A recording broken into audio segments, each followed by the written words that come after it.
हरे कृष्णा, जय श्री हरि। आज के वीडियो में आप सुनेंगे वैशाख मास महात्म्य के अध्याय 14 की कथा। ब्राह्मण ने राजा रत्नग्रीव से कहा, हे राजन, भीलों के ये अद्भुत वचन सुनकर मुझे बड़ा आश्चर्य हुआ, साथ ही मैं बहुत प्रसन्न भी हुआ। पहले गंगा सागर संगम में स्नान करके मैंने अपने शरीर को पवित्र किया, फिर मणियों और माणिक्यों से चित्रित नीलाचल के शिखर पर चढ़ गया। महाराज, वहां जाकर मैंने देवता आदि से वंदित भगवान का दर्शन किया और उन्हें प्रणाम करके कृतार्थ हो गया। भगवान का प्रसाद ग्रहण करने से मुझे शंख चक्र आदि चिन्हों से सुशोभित चतुर्भुज स्वरूप की प्राप्ति हुई। पुरुषोत्तम के दर्शन से पुनः मुझको गर्भ में नहीं प्रवेश करना पड़ा। राजन, तुम भी शीघ्र ही नीलाचल को जाओ और गर्भवास के दुख से छूटकर अपनी आत्मा को कृतार्थ करो। उन परम बुद्धिमान श्रेष्ठ ब्राह्मण के वचन सुनकर राजा रत्नग्रीव का सारा शरीर पुलकित हो गया और उन्होंने मुनि से तीर्थ यात्रा की विधि पूछी। ब्राह्मण ने कहा, राजन, तीर्थ यात्रा की उत्तम विधि का वर्णन आरंभ करता हूँ, सुनो। इससे देव दानव वंदित भगवान की प्राप्ति हो जाती है। मनुष्य के शरीर में झुर्रियां पड़ गई हों, सर के बाल पक गए हों अथवा वे अभी नौजवान हों, आई हुई मौत को कोई नहीं टाल सकता, ऐसा समझकर भगवान की शरण में जाना चाहिए। भगवान के कीर्तन, श्रवण, वंदन तथा पूजन में ही अपना मन लगाना चाहिए। स्त्री पुत्र आदि अन्य संसारी वस्तुओं में नहीं। ये सारा प्रपंच नाशवान, क्षण भर रहने वाला तथा अत्यंत दुख देने वाला है, परंतु भगवान जन्म, मृत्यु और जरा तीनों ही अवस्थाओं से परे हैं। वे भक्ति देवी के प्राण वल्लभ और अच्युत अविनाशी है। ऐसा विचार कर भगवान का भजन करना उचित है।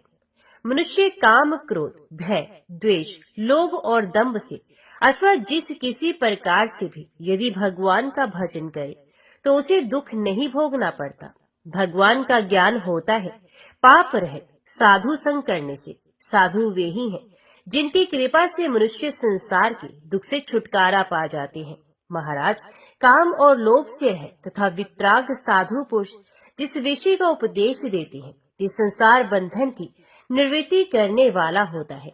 तीर्थों में श्री रामचंद्र जी के भजन में लगे हुए साधु पुरुष मिलते हैं जिनका दर्शन मनुष्यों की पाप राशि को भस्म करने के लिए अग्नि का काम देता है। इसलिए संसार बंधन से डरे हुए मनुष्यों को पवित्र जल वाले तीर्थों में, जो सदा साधु महात्माओं के सहवास से सुशोभित रहते हैं, अवश्य जाना चाहिए। नृपश्रेष्ठ, यदि तीर्थों का विधि पूर्वक दर्शन किया जाए तो वे पाप का नाश कर देते हैं। अब तीर्थ सेवन के विधि का श्रवण करो। पहले स्त्री, पुत्र आदि कुटुंब को मिथ्या समझकर उसकी ओर से अपने मन में वैराग्य उत्पन्न करे और मन ही मन भगवान का स्मरण करता रहे। तदंतर राम राम की रट लगाते हुए तीर्थ यात्रा आरंभ करे।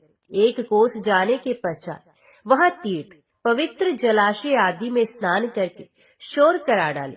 यात्रा की विधि जानने वाले पुरुष के लिए ऐसा करना नितांत आवश्यक है। तीर्थों की ओर जाते हुए मनुष्यों के पाप उसके बालों पर ही स्थित रहते हैं, अतः उनका मुंडन अवश्य कराए। उसके बाद बिना गांठ का डंडा, कमंडलू और मृग चर्म धारण करे तथा लोभ का त्याग करके तीर्थ उपयोगी वेश बना ले। विधि पूर्वक यात्रा करने वाले मनुष्यों को विशेष रूप से फल की प्राप्ति होती है। इसलिए पूर्ण प्रयत्न करके तीर्थ यात्रा की विधि का पालन करें।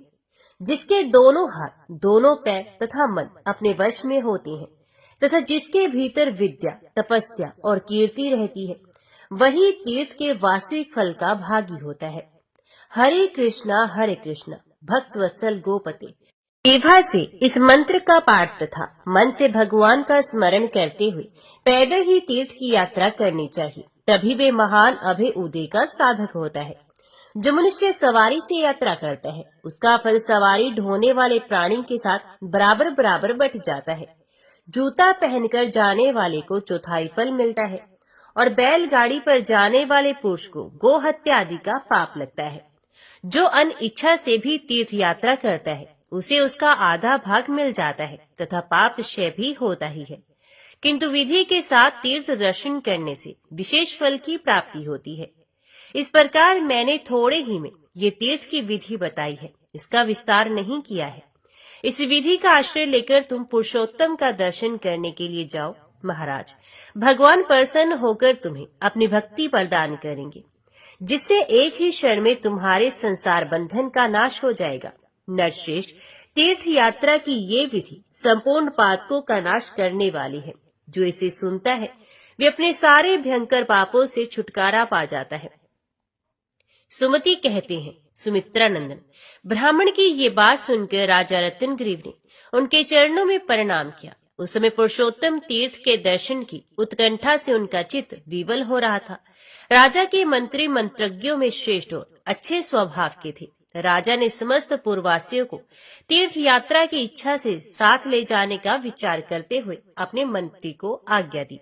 अमात्य, तुम नगर के सब लोगों को मेरा यह आदेश सुना दो कि सबको भगवान पुरुषोत्तम के चरणारविंदों का दर्शन करने के लिए चलना है। मेरे नगर में जो श्रेष्ठ मनुष्य निवास करते हैं तथा जो लोग मेरी आज्ञा का पालन करने वाले हैं, वे सब मेरे साथ ही यहाँ से निकले। उन पुत्रों से तथा सदा अनीति से लगे रहने वाले बंधु बांधवों से क्या लेना है, जिन्होंने आज तक अपने नेत्रों से पुण्यदायक पुरुषोत्तम का दर्शन नहीं किया, जिनके पुत्र और पौत्र भगवान की शरण में नहीं गए, उनकी वे संतानें सूकरों के झुंड के समान है। मेरी प्रजाओं, जो भगवान अपना नाम लेने मात्र से सबको पवित्र कर देने की शक्ति रखती हैं, उनके चरणों में शीघ्र मस्तक झुकाओ। राजा का ये मनोहर वचन भगवान के गुणों से गूंथा हुआ था। इसे सुनकर सत्य नाम वाले प्रधानमंत्री को बड़ा हर्ष हुआ। उन्होंने हाथी पर बैठकर ढिंढोरा पीटते हुए सारे नगर में घोषणा कर दी। तीर्थ यात्रा की इच्छा से महाराज ने जो आज्ञा दी थी, उसके अनुसार सब प्रजा को ये आदेश दिया, पूर्ववासियों, अब सब लोग महाराज के साथ तुरंत नीलगिरी को चले और सब पापों के हरने वाले भगवान पुरुषोत्तम का दर्शन करें। ऐसा करके आप लोग समस्त संसार समुद्र को अपने लिए गाय की खुर के समान बना लें। साथ ही सब लोग अपने अपने शरीर को शंख चक्र आदि चिन्हों से विभूषित करें। इस प्रकार प्रधान सचिव ने, जो श्री रघुनाथ जी के चरणों का ध्यान करने के कारण अपने शोक संताप को दूर कर चुके थे, राजा रत्नग्रीव के अद्भुत आदेश की सर्वत्र घोषणा करा दी। उसे सुनकर सारी प्रजा आनंद रस में निमग्न हो गई। सबने पुरुषोत्तम का दर्शन करके अपना उद्धार करने का निश्चय किया। पूर्ववासी ब्राह्मण सुंदर वेश धारण करके राजा को आशीर्वाद और वरदान देते हुए शिष्यों के साथ नगर से बाहर निकले। क्षत्रिय वीर धनुष धारण करके चले और वैश्य नाना प्रकार की उपयोगी वस्तुएं लिए आगे बढ़े। शूद्र भी संसार सागर से उद्धार पाने की बात सोचकर पुलकित हो रहे थे। धोबी, चमार, शहद बेचने वाले, किरात, मकान बनाने वाले कारीगर, दर्जी, पान बेचने वाले, तबला बजाने वाले, नाटक से जीविका निभाने वाले, नट आदि, तेली, बजाज, पुराण की कथा सुनाने वाले सूत, मागर तथा वंदी, ये सभी हर्ष में भरकर राजधानी से बाहर निकले। वैद्य वृत्ति से जीविका चलाने वाले चिकित्सक तथा भोजन बनाने और स्वादिष्ट रसों का ज्ञान रखने वाले रसोइये भी महाराज की प्रशंसा करते हुए पुरी से बाहर निकले। राजा रत्नग्रीव ने भी प्रातः काल संध्या उपासना आदि करके शुद्ध अंतकरण वाले ब्राह्मण देवता को, जो तपस्या में श्रेष्ठ थे, अपने पास बुलाया और उनकी आज्ञा लेकर वे नगर से बाहर निकले। आगे आगे राजा थे और पीछे पीछे पूर्ववासी मनुष्य। उस समय वे ताराओं से घिरे हुए चंद्रमा की भांति शोभा पा रहे थे। एक कोस जाने के बाद उन्होंने विधि के अनुसार मुंडन कराया और दंड कमंडलू तथा सुंदर मृग चर्म धारण किया। इस प्रकार वे महायशस्वी राजा उत्तम वेश से युक्त होकर भगवान के ध्यान में तत्पर हो गए और उन्होंने अपने मन को काम, क्रोध आदि दोषों से रहित बना लिया। उस समय भिन्न भिन्न बाजों को बजाने वाले लोग बारंबार दुधंबी, भेरी, आनक, पनप, शंख और वीणा आदि की ध्वनि फैला रहे थे। सभी यात्री यही कहते हुए आगे बढ़ रहे थे कि समस्त दुखों को दूर करने वाले देवेश्वर, आपकी जय हो। पुरुषोत्तम नाम से प्रसिद्ध परमेश्वर, मुझे अपने स्वरूप का दर्शन कराइए। तदंतर जब महाराज रत्नग्रीव सब लोगों के साथ यात्रा के लिए चल दिए तो मार्ग में उन्हें अनेकों स्थानों पर महान सौभाग्यशाली वैष्णवों के द्वारा किया जाने वाला श्री कृष्ण का कीर्तन सुनाई पड़ा। जगह जगह गोविंद का गुणगान हो रहा था। भक्तों को शरण देने वाले पुरुषोत्तम लक्ष्मीपति आपकी जय हो। कांची नरेश यात्रा के पथ में अनेकों अभ्युदयकारी तीर्थों का सेवन और दर्शन करते तथा तपस्वी ब्राह्मण के मुख से उनकी महिमा भी सुनते जाते थे। भगवान विष्णु से संबंध रखने वाली अनेकों प्रकार की विचित्र बातें सुनने से राजा का भलीभांति मनोरंजन होता था और वे मार्ग के बीच बीच में अपने गायकों द्वारा महाविष्णु की महिमा का गान कराया करते थे। महाराज रतनगिरी बड़े बुद्धिमान और जितेंद्रिय थे। वे स्थान स्थान पर दीनों, अंधों, दुखियों तथा पंगों को उनकी इच्छा के अनुकूल दान देते रहते थे। साथ आए हुए सब लोगों के सहित अनेकों तीर्थों में स्नान करके वे अपने को निर्मल एवं भव्य बना रहे थे और भगवान का ध्यान करते हुए आगे बढ़ रहे थे। जाते जाते महाराज ने अपने सामने एक ऐसी नदी देखी जो सब पापों को दूर करने वाली थी। उसके भीतर के पत्थर शालिग्राम चक्र के चिन्ह से अंकित थे। वे मुनियों के हृदय की भांति स्वच्छ दिखाई देते थे। उस नदी के किनारे अनेकों महर्षियों के समुदाय कई पंक्तियों में बैठकर उसे सुशोभित कर रहे थे। उस सरिता का दर्शन करके महाराज ने धर्म के ज्ञाता तपस्वी ब्राह्मण से उसका परिचय पूछा, क्योंकि वे अनेकों तीर्थों की विशेष महिमा के ज्ञान में बड़े चढ़े थे। राजा ने प्रश्न किया, स्वामी, महर्षि समुदाय के द्वारा सेवित ये पवित्र नदी कौन सी है जो अपने दर्शन से मेरे चित्त में अत्यंत आह्लाद उत्पन्न कर रही है? बुद्धिमान महाराज का ये वचन सुनकर विद्वान ब्राह्मण ने उस तीर्थ का अद्भुत महात्म्य बतलाना आरंभ किया। ब्राह्मण ने कहा, राजन, ये गंडकी नदी है। इसे शालिग्रामी और नारायणी भी कहते हैं। देवता और असुर सभी इसका सेवन करते हैं। इसके पावन जल की उतार तरंगे राशि राशि पातकों को भी भस्म कर डालती हैं। ये अपने दर्शन से मानसिक, स्पर्श से कर्म जनित तथा जल का पान करने से वाणी द्वारा होने वाले पापों के समुदाय को दग्ध करती हैं। पूर्व काल में प्रजापति ब्रह्मा जी ने सब प्रजा को विशेष पाप में लिप्त देखकर अपने गण स्थल के जल की बूंदों से इस पाप नाशिनी नदी को उत्पन्न किया। जो उत्तम लहरों से सुशोभित इस पुण्य सलीला नदी के जल का स्पर्श करते हैं, वे मनुष्य पापी हो तो भी पुण्य माता के गर्भ में प्रवेश नहीं करते। इसके भीतर से जो चक्र के चिन्हों द्वारा अलंकृत पत्थर प्रकट होते हैं, वे साक्षात भगवान के ही विग्रह हैं। भगवान ही उनके रूप में प्रादुर्भूत हुए हैं। जो मनुष्य प्रतिदिन चक्र के चिन्ह से युक्त शालिग्राम शिला का पूजन करता है, वे फिर कभी माता के उदर में प्रवेश नहीं करता। जो बुद्धिमान श्रेष्ठ शालिग्राम शिला का पूजन करता है, उसको दंभ और लोभ से रहित एवं सदाचारी होना चाहिए। पराई स्त्री और पराई धन से मुंह मोड़कर यत्न पूर्वक चक्रांकित शालिग्राम का पूजन करना चाहिए। द्वारका में लिया हुआ चक्र का चिन्ह और गंडकी नदी से उत्पन्न हुई शालिग्राम की शिला, ये दोनों मनुष्यों के 100 जन्मों के पाप ही एक ही क्षण में हर लेते हैं। हजारों पापों का आचरण करने वाला मनुष्य क्यों न हो, शालिग्राम शाला का चरणामृत पीकर तत्काल पवित्र हो जाता है। ब्राह्मण, क्षत्रिय, वैश्य तथा वेदोक्त मार्ग पर स्थित रहने वाला शूद्र, गृहस्थ भी शालिग्राम की पूजा करके मोक्ष प्राप्त कर सकता है, परंतु स्त्री को कभी शालिग्राम शिला का पूजन नहीं करना चाहिए। विधवा हो या सुहागन, यदि वे स्वर्गलोक एवं आत्म कल्याण की इच्छा रखती है तो शालिग्राम शिला का स्पर्श न करे। यदि मोहवश उसका स्पर्श करती है तो अपने किए हुए पुण्य समूह का त्याग करके तुरंत नरक में पड़ती है।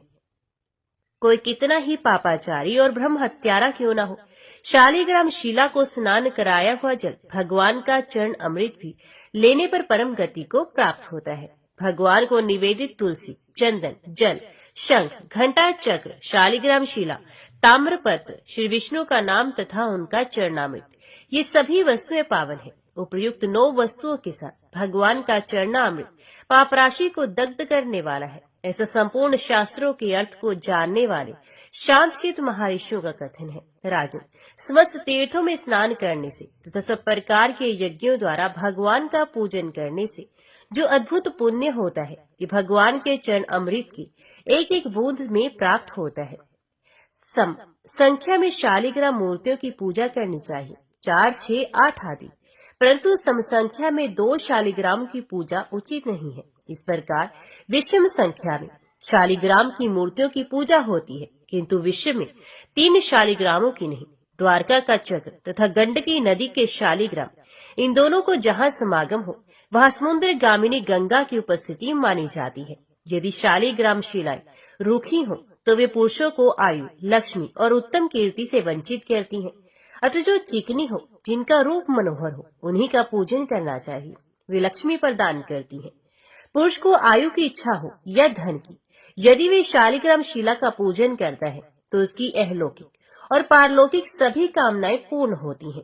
राजन, जो मनुष्य बड़ा भाग्यवान होता है, उसी के प्राण के अंत के समय जीवा पर भगवान का पवित्र नाम आता है और उसी की छाती पर तथा आसपास शालिग्राम शिला मौजूद रहती है। प्राणों के निकलते समय अपने विश्वास या भगवान में ही यदि शालिग्राम शिला की संपूर्णा हो जाए, उस जीव की निस्संदेह मुक्ति हो जाती है। पूर्व काल में भगवान ने बुद्धिमान राजा अम्बरीश से कहा था कि ब्राह्मण, सन्यासी तथा चिकनी शालिग्राम शिला, ये तीन इस भूमंडल पर मेरे स्वरूप है। पापियों का पाप नाश करने के लिए मैंने ही ये स्वरूप धारण किए हैं। जो अपने किसी प्रिय व्यक्ति को शालिग्राम की पूजा करने का आदेश देता है, वे स्वयं तो कृतार्थ होता ही है, अपने पूर्वजों को भी शीघ्र ही वैकुंठ में पहुंचा देता है। इस विषय में काम क्रोध से रहित वीतराग महर्षिगण एक प्राचीन इतिहास का उदाहरण दिया करते हैं। पूर्व काल की बात है। धर्म शून्य मगध देश में एक पुलकस जाति का मनुष्य रहता था, जो लोगों में शब्र के नाम से प्रसिद्ध था। सदा अनेकों जीव जंतुओं की हत्या करना और दूसरों का धन लूटना, यही उसका काम था। राग, द्वेष और काम क्रोध आदि दोष सर्वदा उसमें भरे रहती थी। एक दिन वे व्याध समस्त प्राणियों को भय पहुंचाता हुआ घूम रहा था। उसके मन पर मोह छाया हुआ था, इसलिए वे इस बात को नहीं जानता था कि उसका काल समीप आ पहुंचा है। यमराज के भयंकर दूत हाथों में मुद्गर और पाश लिए वहां पहुंचे। उनके तांबे जैसे लाल लाल केश, बड़े बड़े नख तथा लंबी लंबी दाढ़ें थी। वे सभी काले कलूटे दिखाई देते थे तथा हाथों में लोहे की सांकलें लिए हुए थे। उन्हें देखते ही प्राणियों को मूर्छा आ जाती थी। वहां पहुंचकर वे कहने लगे, संपूर्ण जीवों को भय पहुंचाने वाले इस पापी को बांध लो। तदंतर सब यमदूत उस लोहे के पास से बंधकर बोले, दुष्ट, दुरात्मा, तूने कभी मन से शुभ कर्म नहीं किए, इसलिए हम तुझे रौरव नरक में डालेंगे। जन्म से लेकर अब तक तूने कभी भगवान की सेवा नहीं की। समस्त पापों को दूर करने वाले श्री नारायण देव का कभी स्मरण नहीं किया। अतः धर्मराज की आज्ञा से हम तुझे बारंबार पीटते हुए लोहशंकु, कुंभीपाक अथवा अति रौरव नरक में ले जाएंगे। ऐसा कहकर यमदूत ज्यों ही उसे ले जाने को उद्यत हुए, तो ही महाविष्णु के चरण कमलों की सेवा करने वाले एक भक्त महात्मा वहां पहुंचे। उन वैष्णव महात्मा ने देखा कि यमदूत पाश, मुद्गर और दंड आदि कठोर आयुध धारण किए हुए हैं तथा पुलकस को लोहे की सांकलों से बांधकर ले जाने को उद्यत है। भगवत भक्त महात्मा बड़े दयालु थे।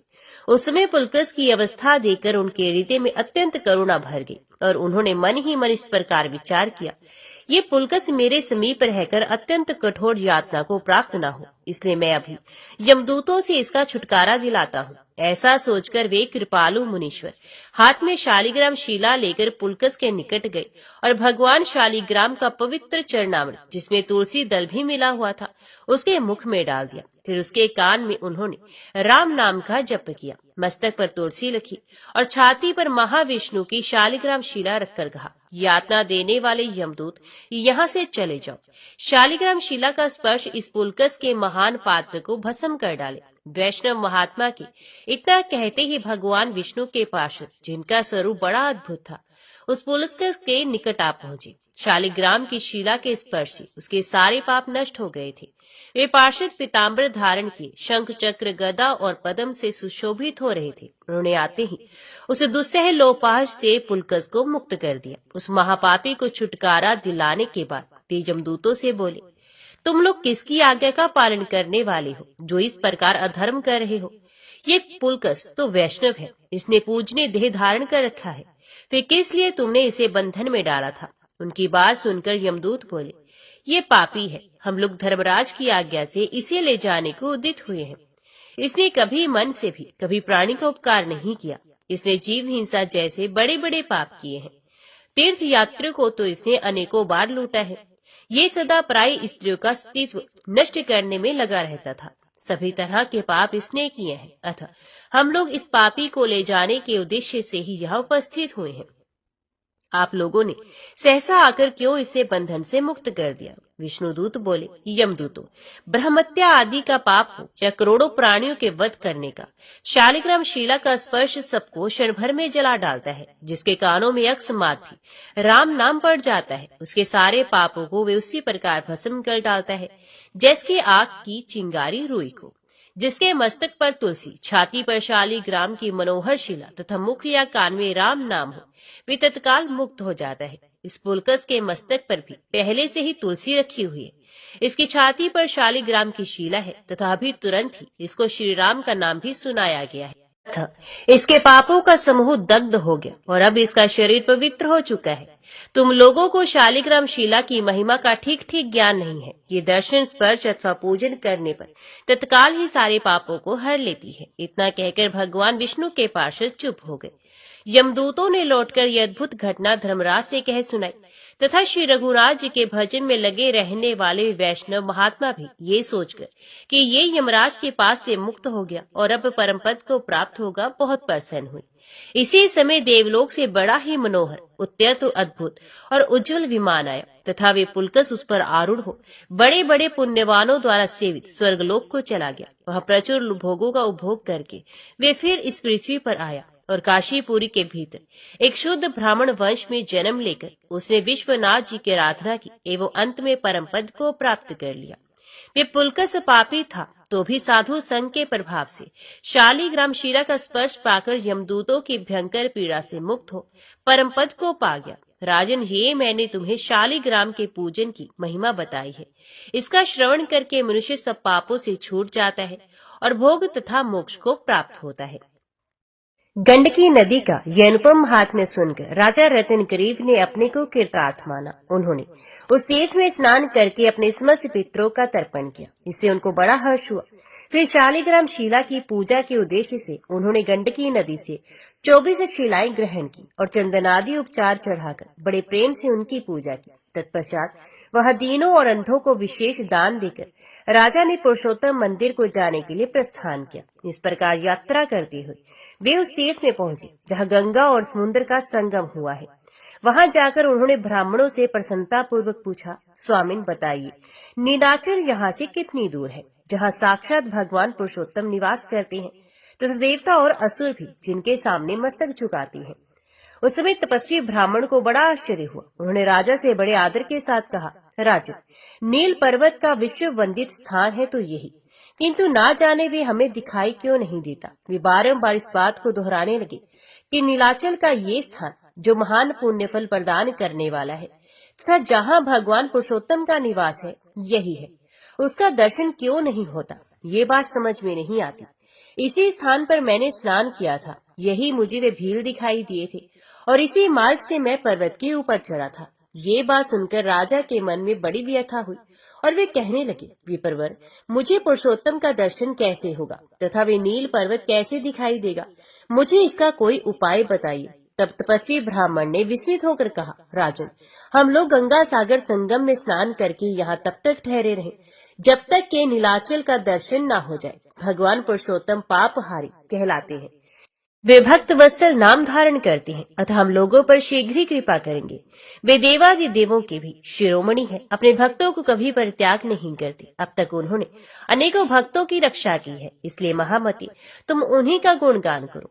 ब्राह्मण की बात सुनकर राजा ने व्यथित चित्त से गंगा सागर संगम में स्नान किया। इसके बाद उन्होंने उपवास का व्रत लिया। जब भगवान पुरुषोत्तम दर्शन देने की कृपा करेंगे तभी उनकी पूजा करके भोजन करूंगा, अन्यथा निराहार ही रहूंगा। ऐसा नियम करके वे गंगा सागर के तट पर बैठ गए और भगवान का गुणगान करते हुए उपवास व्रत का पालन करने लगे। राजा बोले, प्रभु, आप दीनों पर दया करने वाले हैं, आपकी जय हो। भक्तों का दुख दूर करने वाले पुरुषोत्तम, आपका नाम मंगलमय है, आपकी जय हो। भक्तजनों की पीड़ा का नाश करने के लिए आपने सगुण विग्रह धारण किया है। आप दुष्टों का विनाश करने वाले हैं, आपकी जय हो, जय हो। आपके भक्त प्रहलाद को उसके पिता दैत्यराज ने बड़ी व्यथा पहुंचाई, शूली पर चढ़ाया, फांसी दी, पानी में डुबोया, आग में जलाया और पर्वत से नीचे गिराया। किंतु आपने नरसिंह रूप धारण करके प्रहलाद को तत्काल संकट से बचा लिया। उसका पिता देखता ही रह गया। मतवाले गजराज का पैर ग्राहक के मुख में पड़ा था। वे अत्यंत दुखी हो रहा था। उसकी दशा देख आपके हृदय में करुणा भर आई और आप उसे बचाने के लिए शीघ्र ही गरुड़ पर सवार हुए। किंतु आगे चलकर आपने पक्षीराज गरुड़ को भी छोड़ दिया और हाथ में चक्र लिए बड़े वेग से दौड़े। उसमें अधिक वेग के कारण आपकी वनमाला जोर जोर से हिल रही थी और पीताम्बर का शोर आकाश में फहरा रहा था। आपने तत्काल पहुंचकर गजराज को ग्राहक के चंगुल से छुड़ाया और ग्राहक को मौत के घाट उतार दिया। जहां जहां आपके सेवकों पर संकट आता है, वहीं वहीं आप देह धारण करके अपने भक्तों की रक्षा करती हैं। आपकी लीलाएं मन को मोहने तथा पाप को हर लेने वाली है। उन्हीं के द्वारा आप भक्तों का पालन करती हैं। भक्त वल्लभ आप दीनों के नाथ हैं। देवताओं के मुकुट में जड़े हुए हीरे आपके चरणों का स्पर्श करते हैं।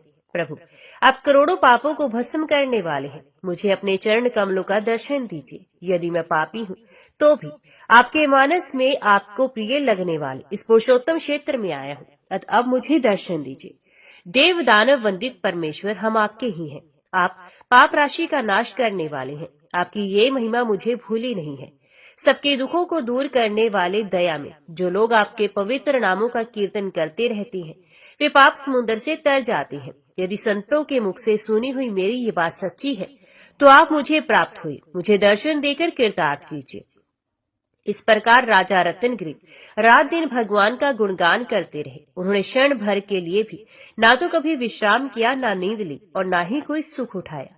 वे चलते चलते ठहर जाते, गीत गाते, वार्तालाप करते समय भी निरंतर यही कहते कि पुरुषोत्तम कृपानाथ, आप मुझे अपने स्वरूप की झांकी कराइए। इस तरह गंगा सागर के तट पर रहते हुए राजा के 5 दिन व्यतीत हो गए। तब दया सागर श्री गोपाल ने कृपा पूर्वक विचार किया कि ये राजा मेरी महिमा का गान करने के कारण सर्वथा पाप रहित हो गया है, अतः अब इसे मेरे देव दानव वंदित प्रियतम विग्रह का दर्शन होना चाहिए। ऐसा सोचकर भगवान का हृदय करुणा से भर गया और वे सन्यासी का वेश धारण करके राजा के समीप गए। तपस्वी ब्राह्मण ने देखा भगवान अपने भक्त पर कृपा करने के लिए हाथ में त्रिदंड ले यति का वेश बनाए यहाँ उपस्थित हुए हैं। राजा रत्नगिरी ने ओम नमो नारायण कहकर सन्यासी बाबा को नमस्कार किया और अर्घ्य पादम आदि आसन आदि निवेदन करके उनका विधिवत पूजन किया। इसके बाद वे बोले, महात्मा, आज मेरे सौभाग्य की कोई तुलना नहीं, क्योंकि आज आप जैसे साधु पुरुष ने कृपा पूर्वक मुझे दर्शन दिया है। मैं समझता हूँ इसके बाद भगवान गोविंद भी मुझे अपना दर्शन देंगे। ये सुनकर सन्यासी बाबा ने कहा, राजन मेरी बात सुनो। मैं अपनी ज्ञान शक्ति से भूत, भविष्य और वर्तमान तीनों कालों की बात जानता हूँ, इसलिए जो कुछ भी कहूँ उससे एकाग्रचित होकर सुनना। कल दोपहर के समय भगवान तुम्हें दर्शन देंगे। वही दर्शन जो ब्रह्मा जी के लिए भी दुर्लभ है, तुम्हें सुलभ होगा।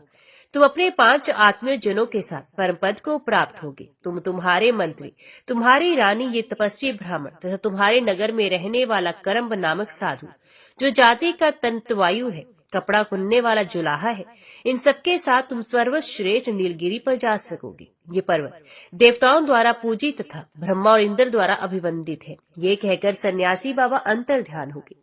अब वे कहीं दिखाई नहीं देते थे। उनकी बात सुनकर राजा को बड़ा हर्ष हुआ, साथ ही विस्मय भी। उन्होंने तपस्वी ब्राह्मण से पूछा, स्वामी, ये सन्यासी कौन थे जो यहाँ आकर मुझसे बात कर गए हैं? इस समय वे फिर दिखाई नहीं देते, कहाँ चले गए? उन्होंने मेरे चित्त को बड़ा हर्ष प्रदान किया है। तपस्वी ब्राह्मण ने कहा, राजन, वे समस्त पापों का नाश करने वाले भगवान पुरुषोत्तम ही थे, जो तुम्हारे महान प्रेम से आकृष्ट होकर यहाँ आए थे। कल दोपहर के समय महान पर्वत नीलगिरी तुम्हारे सामने प्रकट होगा। तुम उस पर चढ़कर भगवान का दर्शन करके कृतार्थ हो जाओगे। ब्राह्मण का ये वचन अमृत राशि के समान सुखदायी प्रतीत हुआ। उसने राजा की हृदय की सारी चिंताओं का नाश कर दिया। उस समय कांची नरेश को जो आनंद मिला उसका ब्रह्मा जी भी अनुभव नहीं कर सकते। दुदम्बी बजने लगी तथा वीणा, पन्नव और गोमुख आदि बाजे भी बज उठे। महाराज रत्नगिरी के मन में उस समय बड़ा उल्लास छा गया था। वे प्रतिक्षण भगवान का गुणगान करते हुए नाचते, खड़े होते, हंसते, बोलते और बात करते थे। उन्हें सब संतापों का नाश करने वाले घनीभूत आनंद की प्राप्ति हुई थी। तदंतर सारा दिन भगवान के कीर्तन और स्मरण में बिताकर राजा रत्नगिरी रात में गंगा जी के तट पर, जो महान फल प्रदान करने वाला है, सो रहे। सपने में उन्होंने देखा, मेरा स्वरूप चतुर्भुज हो गया है। मैं शंख, चक्र, गदा, पद्म और शारंग धनुष धारण किए हुए हूँ तथा भगवान पुरुषोत्तम के सामने रुद्र आदि देवताओं के साथ नृत्य कर रहा हूँ। उन्हें ये भी दिखाई दिया कि शंख, चक्र, गदा और पद्म आदि आयुध तथा विश्वक्सेन आदि पार्षदगण परम सुंदर दिव्य स्वरूप से प्रकट हो सदा श्री लक्ष्मीपति की उपासना में संलग्न रहती है। ये सब देखकर उन्हें अद्भुत हर्ष और आश्चर्य हुआ। अपनी मनोवांछित कामना पूर्ण करने वाले भगवान पुरुषोत्तम का दर्शन पाकर महाबुद्धिमान राजा ने अपने को उनका कृपा पात्र माना। स्वप्न में ये सारी बातें देखकर जब वे प्रातः काल नींद से उठे तो तपस्वी ब्राह्मण को बुलाकर उन्होंने अपने देखे हुए सपने का सारा समाचार उनसे कह सुनाया। उसे सुनकर बुद्धिमान ब्राह्मण को बड़ा विस्मय हुआ। उन्होंने कहा, राजन, तुमने जिन भगवान पुरुषोत्तम का दर्शन किया है वे तुम्हें अपना शंख, चक्र आदि चिन्हों से विभूषित स्वरूप प्रदान करना चाहते हैं। ये सुनकर महामना रतनगरीब ने दीन दुखियों को उनकी इच्छा की अनुसार दान दिलाया। फिर गंगा सागर संगम में स्नान करके देवताओं और पितरों का तर्पण किया तथा भगवान के गुणों का गान करते हुए वे उनके दर्शनों की प्रतीक्षा करने लगे। तदनंतर जब दोपहर का समय हुआ तो आकाश में बारंबार दुधंबियां बजने लगी। देवताओं के हाथ से बजाए जाने के कारण उनसे बड़े जोर की आवाज आती थी। सहसा राजा के मस्तक पर फूलों की वर्षा हुई और देवता कहने लगे, नृपश्रेष्ठ, तुम धन्य हो, नीलाचल का प्रत्यक्ष दर्शन करो। देवताओं की कही हुई ये बात ज्यों ही राजा के कानों में पड़ी त्यों ही नीलगिरि के नाम से प्रसिद्ध वे महान पर्वत उनकी आंखों के समक्ष प्रकट हो गया। करोड़ों सूर्यों के समान उसका प्रकाश छा रहा था। चारों ओर से सोने और चांदी के शिखर उसकी शोभा बढ़ा रहे थे। राजा सोचने लगा, क्या ये अग्नि प्रज्वलित हो रहा है या दूसरे सूर्य का उदय हुआ है अथवा स्थिर कांति धारण करने वाले विद्युत पुंज ही सहसा सामने प्रकट हो गया है।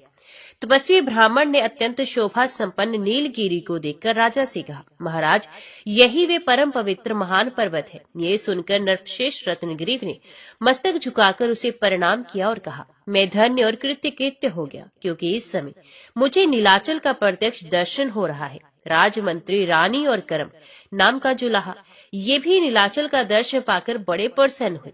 राजा प्रयुक्त पांचों व्यक्तियों ने विजय नामक मुहूर्त में नीलगिरि पर चढ़ना आरंभ किया। उसमें उन्हें देवताओं द्वारा बजाई हुई महान दुधंबियों की ध्वनि सुनाई दे रही थी। पर्वत के ऊपरी शिखर पर जो विचित्र वृक्षों से सुशोभित हो रहा था, उन्होंने एक स्वर्ण जटित परम सुंदर देवालय देखा, जहाँ प्रतिदिन ब्रह्मा जी आकर भगवान की पूजा करते हैं तथा श्रीहरि को संतोष देने वाला नैवेद्य भोग लगाते हैं।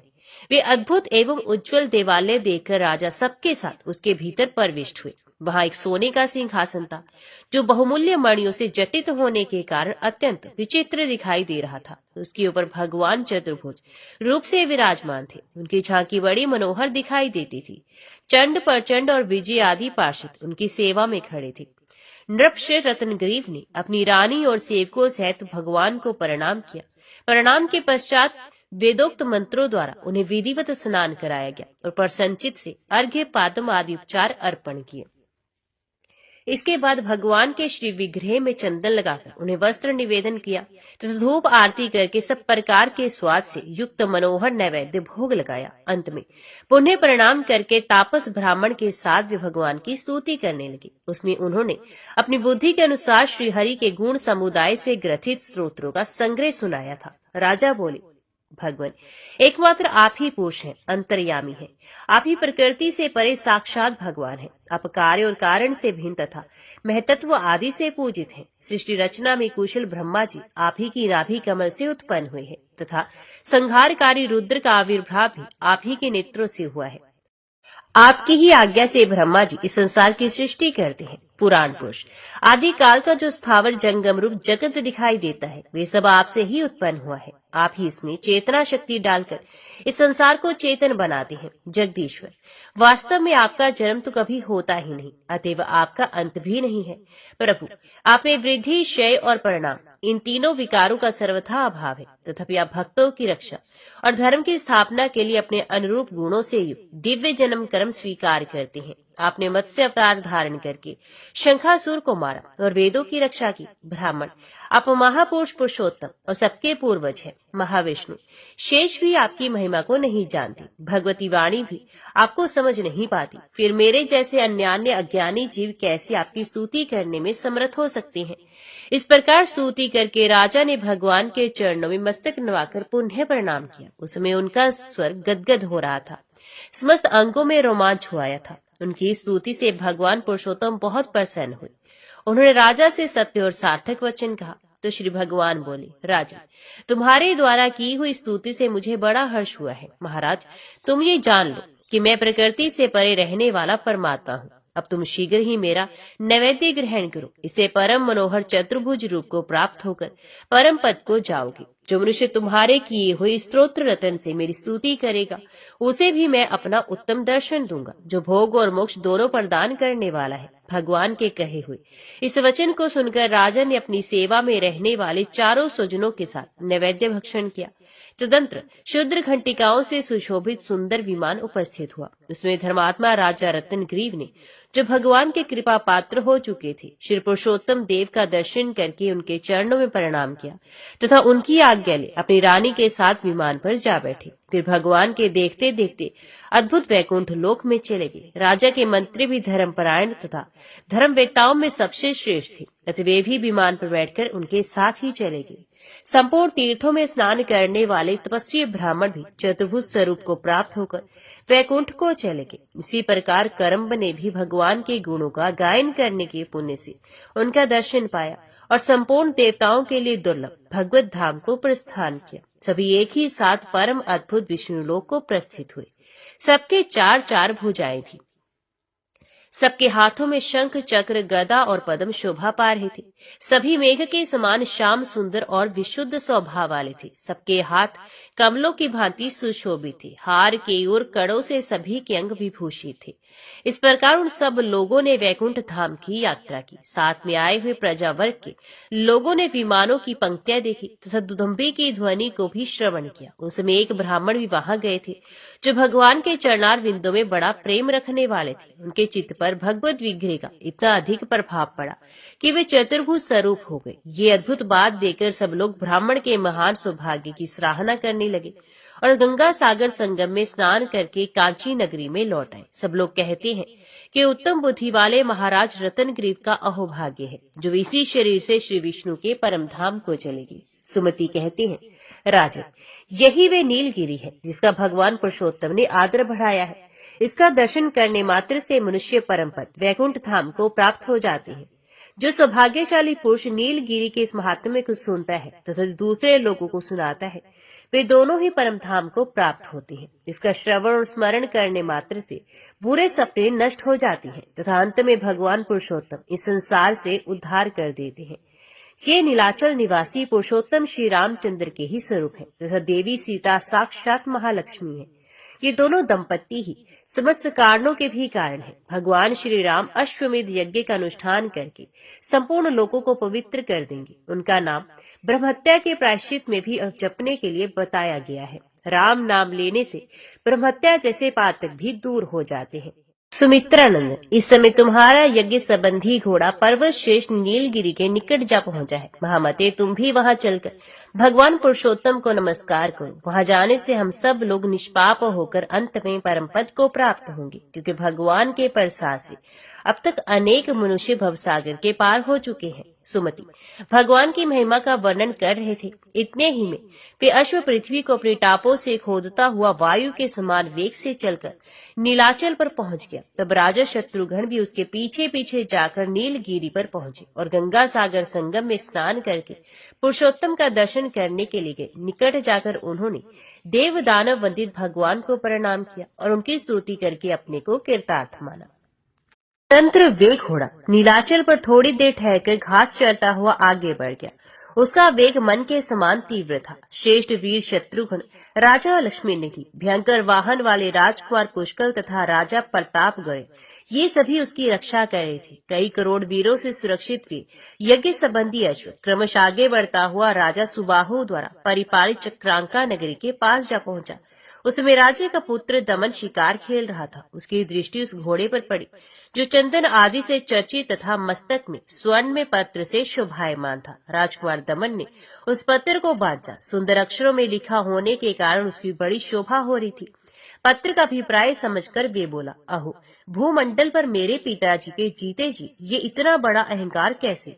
जिसने ये घमंड दिखाया है उसे मेरे धनुष से छूटे हुए बाण इस उदंडता का फल चखाएंगे। आज मेरे तीखे बाण शत्रुघ्न के समस्त शरीर को घायल करके उन्हें लहूलुहान कर देंगे, जिसे फूले हुए पलाश की भांति दिखाई देंगे। आज सभी श्रेष्ठ योद्धा मेरी भुजाओं का महान बल देखें। मैं अपने धनुर्दंड से करोड़ों बाणों की वर्षा करूंगा। राजकुमार दमन ने ऐसा कहकर घोड़े को तो अपने नगर में भेज दिया और स्वयं हर्ष तथा उत्साह में भरकर सेनापति से कहा, महामती, शत्रुओं का सामना करने के लिए मेरी सेना तैयार कर दो। इस प्रकार सेना को सुसज्जित करके वे शीघ्र ही युद्ध क्षेत्र में सामने जाकर डट गया। उसमें उसका स्वरूप बड़ा उग्र दिखाई देता था। इसी बीच में घोड़े के पीछे चलने वाले योद्धा भी वहां पहुंचे और अत्यंत व्याकुल होकर बारंबार एक दूसरे से पूछने लगे, महाराज का वे यज्ञ संबंधी अश्व जो भाल पात्र से चिन्हित था कहाँ चला गया? इतने में ही शत्रु को ताप देने वाले राजा प्रतापगढ़ ने देखा सामने ही कोई सेना तैयार होकर खड़ी है जो वीरोचित शब्दों का उच्चारण करती हुई गर्जना कर रही है। उनके सिपाहियों ने उनसे कहा, महाराज, जान पड़ता है यही राजा घोड़ा ले गया है, अन्यथा वे वीर अपने सैनिकों के साथ हमारे सामने क्यों खड़ा होता? ये सुनकर प्रतापगढ़ ने अपना एक सेवक भेजा। उसने जाकर पूछा, महाराज श्री रामचंद्र जी का अश्व कहाँ है? कौन ले गया है? क्यों ले गया है? क्या वे भगवान श्री रामचंद्र जी को नहीं जानता? राजकुमार दमन बड़ा बलवान था। वे सेवक ऐसा वचन सुनकर बोला, अरे, भालपत्र आदि चिन्हों से अलंकृत उस यज्ञ संबंधी अश्व को मैं ले गया हूँ। अश्व की सेवा में जो शीरवीर हो वे आए और मुझे जीतकर बलपूर्वक यहाँ से घोड़े को छुड़ा ले जाए। राजकुमार का वचन सुनकर सेवक को बड़ा रोष हुआ तथा विवशता हुआ वहां से लौट गया और राजा के पास जाकर उसने दमन की कही हुई सारे बातें ज्यों की त्यों सुना। सुनते ही महाबली प्रतापगढ़ की आंखें क्रोध से लाल हो गई और वे 4 घोड़ों से सुशोभित स्वर्ण में रथ पर सवार हो बड़े बड़े वीरों को साथ ले राजकुमार से युद्ध करने के लिए चले। उनकी सहायता में बहुत बड़ी सेना थी। आगे बढ़कर वे धनुष पर टंकार करने लगे। उस समय रोषपूर्ण नेत्रों वाले राजा प्रतापगढ़ ने पीछे पीछे बहुत से घोड़सवार और हाथी सवार भी गए। निकट जाकर प्रतापगढ़ के युद्ध ने लिए उद्यत राजकुमार को संबोधित करते कहा, कुमार, तू तो भी बालक है, क्या तूने ही हमारे श्रेष्ठ घोड़ों को बांध रखा है? अरे, समस्त वीर शिरोमणि जिनके चरणों की सेवा करते हैं उन महाराज श्री रामचंद्र जी को तू नहीं जानता? दैत्यराज रावण भी जिनके अद्भुत प्रताप को नहीं सह सका, उन्हीं के घोड़े को ले जाकर तूने अपने नगर में पहुंचा दिया। जान ले, मैं तेरे सामने आया हुआ काल हूँ, तेरा घोर शत्रु हूँ। छोकरी, तू अब तुरंत चला जा और घोड़े को छोड़ दे, फिर जाकर बालकों की भांति खेल कूद में लग जा। दमन का हृदय बड़ा विशाल था। वे प्रतापगढ़ की ऐसी बातें सुनकर मुस्कुराया और उनकी सेना को तिनके के समान समझता हो बोला, महाराज, मैंने बलपूर्वक आपके घोड़े को बांधा और अपने नगर में पहुंचा दिया है। अब जीते जी उसे लौटा नहीं सकता। आप बड़े बलवान हैं तो युद्ध कीजिए। आपने जो ये कहा तो अभी बालक है, इसलिए जाकर खेल कूद में जा। उसके लिए इतना ही कहना है कि अब आप युद्ध के मुहाने पर ही मेरा खेल दिखिए। इतना कहकर सुबाहु कुमार ने अपने धनुष पर प्रत्यंचा चढ़ाई और राजा प्रतापगढ़ की छाती को लक्ष्य करके 100 बाणों का संधान किया, परंतु राजा प्रतापगढ़ ने अपने हाथों की फुर्ती दिखाते हुए उन सभी बाणों के टुकड़े टुकड़े कर दिए। ये देखकर राजकुमार दमन को बड़ा क्रोध हुआ और वे बाणों की वर्षा करने लगा। तदनंतर दमन ने अपने धनुष पर 300 बाणों का संधान किया और उन्हें शत्रु पर चलाया। उन्होंने प्रतापगढ़ की छाती छेद डाली और रक्त में नहाकर वे उसी भांति नीचे गिरे जैसे श्री रामचंद्र जी की भक्ति से विमुख हुए पुरुषों का पतन हो जाता है। इसके बाद राजकुमार ने शंख ध्वनि के साथ गर्जना की। उसका पराक्रम देखकर प्रताप के क्रोध से जल उठे और बोले, हे वीर, अब तो मेरा अद्भुत पराक्रम दे। यूं कहकर उन्होंने तुरंत तीखे बाणों की बौछार आरंभ कर दी। वे बाण घोड़े और पैदल सबके ऊपर पड़ते दिखाई देने लगे। उसमें राजकुमार दमन ने प्रतापगढ़ की बाण वर्षा को रोककर कहा, आर्य, यदि आप शूरवीर हैं तो मेरी एक ही मार्ग को सह लीजिए। मैं अभिमान पूर्वक प्रतिज्ञा करके एक बात कहता हूँ, मुझे सुनिए। वीरवर, यदि मैं इस बाण के द्वारा आपको रथ से नीचे ना गिरा दूं। तो जो लोग युक्तिवाद में कुशल होने के कारण मतवाले होकर वेदों की निंदा करते हैं, उनका वे नरक में डुबोने वाला पाप मुझे ही लगे। ये कहकर उसने काल के समान भयंकर आग की ज्वालाओं में व्याप्त एवं अत्यंत तीक्ष्ण बाण तर्कस से निकालकर अपने धनुष पर चढ़ाया। वे काल अग्नि के समान देदीप्यमान हो रहा था। राजकुमार ने अपने शत्रु के हृदय को निशाना बनाया और बाण छोड़ दिया। वे बड़े वेग से शत्रु की ओर चला। प्रतापगढ़ ने जब देखा कि शत्रु का बाण मुझे गिराने के लिए आ रहा है, तो उन्होंने उसे काट डालने की कई तीखे बाण अपने धनुष पर चढ़ाए, किंतु राजकुमार का बाण प्रतापगढ़ के सब बाणों को बीच से काटता हुआ उनके धैर्य युक्त हृदय तक पहुंच ही गया। हृदय पर चोट करके वे उसके भीतर घुस गया। राजा उसकी चोट खाकर पृथ्वी पर गिर पड़े। उनसे मूर्छित, चेतनाहीन एवं रथ की बैठक से धरती पर गिरा टिक। साथी ने उठाकर रथ पर बिठाया और युद्ध भूमि से बाहर ले गया। उसमें राजा की सेना में बड़ा हाहाकार मचा। समस्त योद्धा भागकर वहां पहुंचे, जहां करोड़ों वीरों से घिरे हुए शत्रुघ्न जी मौजूद थे। प्रतापगढ़ को परास्त करके राजकुमार दमन ने विजय पाई और अब वे शत्रुघ्न की प्रतीक्षा करने लगा। उधर शत्रुघ्न को जब ये बात मालूम हुई, तो वे क्रोध में भरकर दांतों से दांत पीसते हुए बारंबार सैनिकों से पूछने लगे, कौन मेरा घोड़ा ले गया है? किसने शूर शिरोमणि राजा प्रतापगढ़ को परास्त किया है? तब सेवकों ने कहा, राजा सुबाहु के पुत्र दमन ने प्रतापगढ़ को पराजित कर दिया है और वे ही यज्ञ का घोड़ा ले गए हैं। ये सुनकर शत्रुघ्न बड़े वेग से चलकर युद्ध भूमि में आए। वहां उन्होंने देखा कितने ही हाथियों के गण स्थल विदीर्ण हो गए हैं। घोड़े अपने सवारों सहित घायल होकर मरे पड़े हैं। ये सब देखकर शत्रुघ्न के नेत्र क्रोध से लाल हो गए। वे अपने योद्धाओं से बोले, यहाँ मेरी सेना में संपूर्ण अस्त्र शस्त्रों का ज्ञान रखने वाला कौन ऐसा वीर है जो राजकुमार दमन को परास्त कर सकेगा? शत्रुघ्न का ये वचन सुनकर शत्रु वीरों का नाश करने वाले पुष्कल के हृदय में दमन को जीतने का उत्साह हुआ और उन्होंने इस प्रकार कहा, स्वामी, कहाँ ये छोटा सा राजकुमार दमन और कहाँ आपका असीम बल? महामती, मैं अभी जा रहा हूँ। आपके प्रताप से दमन को परास्त करूंगा। युद्ध के लिए मुझे सेवक के उद्यत रहते हुए कौन घोड़ा ले जाएगा? श्री रघुनाथ जी का प्रताप ही सारा कार्य सिद्ध करेगा। स्वामी, मेरी प्रतिज्ञा सुनिए, इससे आपको प्रसन्नता होगी। यदि मैं दमन को परास्त ना करूं, तो श्री रामचंद्र जी के चरणार बिंदों के रसवादन से विलिग रहने वाले पुरुषों को जो पाप लगता है, वही मुझे लगे। यदि मैं दमन पर विजय न पाऊं, तो जो पुत्र माता के चरणों से पृथक दूसरा कोई तीर्थ मानकर उसके साथ विरोध करता है, उसको लगने वाला पाप ही मुझे लगे। पुष्कल की ये प्रतिज्ञा सुनकर शत्रुघ्न जी के मन में बड़ी प्रसन्नता हुई और उन्होंने उन्हें युद्ध करने की आज्ञा दी। आज्ञा पाकर पुष्कल बहुत बड़ी सेना के साथ उस स्थान पर गए जहां राजकुमार दमन मौजूद था। युद्ध क्षेत्र में पुष्कल को आया जान दमन भी अपनी सेना से घिरा हुआ आगे बढ़ा। दोनों के एक दूसरे से सामना हुआ। अपने अपने रथ पर बैठे हुए दोनों वीर बड़ी शोभा पा रहे थे। उस समय पुष्कल ने महाबली राजकुमार से कहा, दमन, तुम्हें मालूम होना चाहिए कि मैं तुम्हारे साथ युद्ध करने के लिए प्रतिज्ञा करके आया हूँ। मेरा नाम पुष्कल है, मैं भरत जी का पुत्र हूँ। तुम्हें अपने अशस्त्रों से परास्त करूंगा। महामते, तुम भी हर तरह से तैयार हो जाओ। पुष्कल की उपयुक्त बात सुनकर उसने हंसते हंसते उत्तर दिया, भरत नंदन, मुझे राजा सुबाहु का पुत्र समझो। मेरा नाम दमन है। पिता के प्रति भक्ति रखने के कारण मेरे सारे पाप दूर हो गए हैं। महाराज शत्रुघ्न का घोड़ा ले जाने वाला भी मैं ही हूँ। विजय तो देव के अधीन है। देव जिसे देगा, जिसे अपनी कृपा से अलंकृत करेगा, उसे ही विजय मिलेगी। परंतु तुम युद्ध के मुहाने पर डटे रहकर मेरा पराक्रम देखो। यो कहकर दमन ने धनुष चढ़ाया और उसे कान तक खींचकर शत्रु के प्राण लेने वाले तीखे बाणों को छोड़ना आरंभ किया। उन बाणों ने काश मंडल को ढक दिया और उनके छाया से सूर्यदेव की किरणों का प्रकाश भी रुक गया। राजकुमार के चलाए हुए उन बाणों की चोट खाकर कितने ही मनुष्य, रथ, हाथी और घोड़े धरती पर लौटते दिखाई देने लगे। शत्रु वीरों का नाश करने वाले पुष्कल ने उसका वे पराक्रम देखा तथा आचमन करके एक बाण हाथ में लिया और उसे अग्निदेव के मंत्र से विधि पूर्वक अभिमंत्रित करके अपने धनुष पर रखा। तदंतर भली भांति खींचकर उसे शत्रु के ऊपर छोड़ दिया। धनुष से छूटते ही उस बाण से युद्ध के मुहाने पर भयंकर आग प्रकट हुई। वे अपनी ज्वालाओं से आकाश को चाटती हुई प्रलय अग्नि के समान प्रज्वलित हुई। फिर तो दमन की सेना रणभूमि में दग्ध होने लगी। उसके ऊपर त्रास छा गया और वे आग की लपटों से पीड़ित होकर भाग चली। राजकुमार दमन के छोड़ छोड़े हुए सभी बाण अग्नि की ज्वालाओं में झुलसकर सब ओर से नष्ट हो गए। अपनी सेना दग्ध होती देख दमन क्रोध से भर गया। वे सभी अस्त्र शस्त्रों का विद्वान था, इसलिए उसने वह आग बुझाने के लिए वर्णोस्त्र हाथ में लिया और शत्रु पर छोड़ दिया। उसके छोड़े हुए वर्णोस्त्र ने रथ और घोड़े आदि से भरी हुई पुष्कल की सेना को जल से अपलावित कर दिया। शत्रु के रथ और हाथी पानी में डूबते दिखाई देने लगे तथा अपने पक्ष के योद्धाओं को शांति मिली।